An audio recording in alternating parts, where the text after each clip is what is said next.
KTR arrest భయం పట్టుకుంది. ఇవాళ తెలంగాణ హైకోర్టులో కేటీఆర్ క్వాష్ పిటిషన్ విచారణకు రానుండడంతో ఏం జరుగుతుందోనని బీఆర్ఎస్ వర్గాల్లో తీవ్ర ఉత్కంఠ నెలకొంది.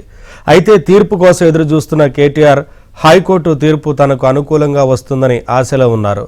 ఫార్ములా ఈ కార్ రేసులో ఈడీ నోటీసులు ఇచ్చిన మాట వాస్తవమేనని తెలిపారు. తనపై ఉన్న కేసులను న్యాయస్థానాల్లోనే ఎదుర్కొంటానని తెలిపారు.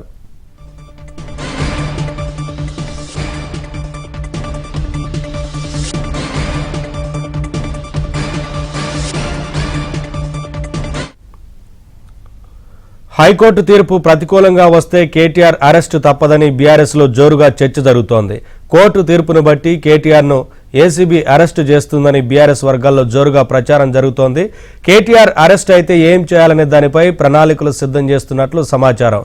మరోవైపు ఫామ్ హౌస్లో కేసీఆర్ న్యాయ నిపుణులతో చర్చలు జరుపుతున్నట్లు తెలుస్తోంది.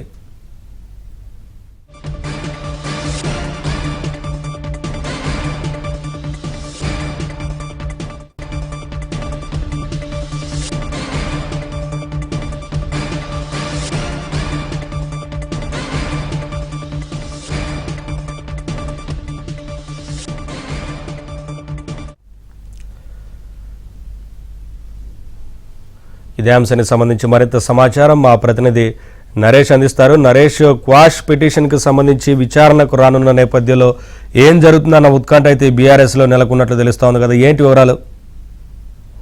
కాసేపట్లోనే హైకోర్టులో కేటీఆర్కి సంబంధించిన క్వాష్ పిటిషన్ విచారణకు రాబోతుంది.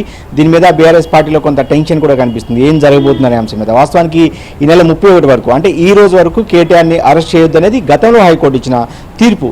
దాన్ని సవాల్ చేస్తూ ఏసీబీ మరొకసారి పిటిషన్ వేసిన నేపథ్యంలో ఇప్పుడు మరొకసారి ఆ కేసు ఈరోజు విచారణకు రాబోతుంది జస్టిస్ లక్ష్మణ్ బెంచ్ ముందు. సో ఈ రోజు ఏం జరగబోతుందన్న టెన్షన్, ఆఖరి రోజు ఏడాది.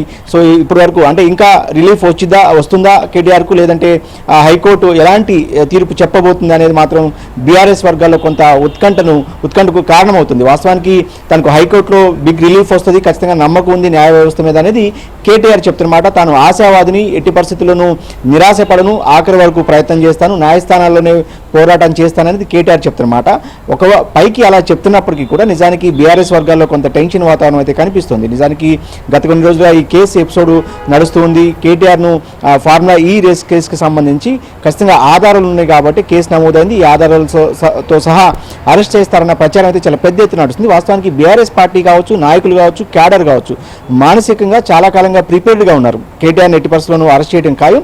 అరెస్ట్ చేస్తే తదుపరి ఎలాంటి కార్యక్రమాలు తీసుకోవాలి, పార్టీని ఎలా ముందుకు తీసుకువెళ్లాలనేది బీఆర్ఎస్ పార్టీ గత కొన్ని రోజులు, దాదాపు ఒక 2 నెలల కాలంగా ఈ అంశం ప్రతిరోజు కూడా చర్చ జరుగుతూనే ఉంది పార్టీలో. వాస్తవానికి ఈ కార్ రేస్ సంబంధించి ఎఫ్ఐఆర్ నమోదు కావడం, ఆ ఏసీబీ ఎఫ్ఐఆర్ నమోదు చేయడం, దాని ఆధారంగా ఈడీ కూడా నోటీసులు ఇప్పటికే 7వ తేదీన హాజరు కావాలనేది కేటీఆర్కు ఈడీ కూడా నోటీసులు ఇచ్చింది. ఈ అంశం మీద నిన్ననే కేటీఆర్ కూడా ధృవీకరించారు, తనకు నోటీసులు అందినమాట వాస్తవమే.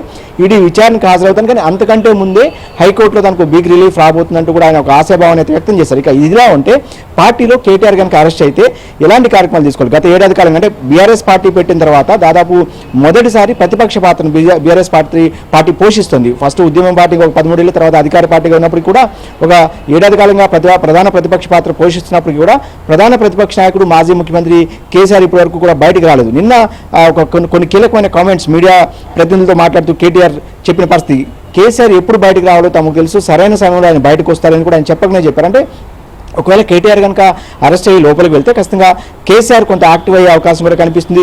ఇంకొక చర్చ కూడా పార్టీలో జరుగుతుంది. వాస్తవానికి సెప్టెంబర్లోనే ఈడీ కేసులో ఢిల్లీ లిక్కర్ స్కామ్లో అరెస్ట్ అయిన కవిత మార్చి 15న అరెస్ట్ అయింది. ఈ ఏడాది సెప్టెంబర్లో ఆమె విడుదలై బయటకు వచ్చారు బెయిల్ మీద. సో అప్పటి నుంచి ఒక 2-3 నెలల పాటు ఆమె మౌనంగానే ఉన్నారు. గత నవంబర్ నెల నుంచి కవిత చాలా యాక్టివ్ అయ్యారు. అనేక కార్యక్రమాల్లో రాష్ట్ర వ్యాప్తంగా కూడా ఆమె పర్యటిస్తున్నారు, స్వయంగా ఆమె చెప్తున్నారు. సో ఏదేమైనప్పుడు కూడా కేటీఆర్ అరెస్ట్ అయ్యి లోపలికి వెళ్తే కనుక ఖచ్చితంగా అంటే హరీష్ రావా, కవితను ఎవరు లీడ్ చేయబోతున్నారన్న చర్చ కూడా పార్టీలో నడుస్తుంది. కొంత కవితను కూడా కావాలనే యాక్టివ్ చేపిస్తున్నారు అనేది కూడా ఒక చర్చ అయితే పార్టీలో ఉంది. Thank you Naresh.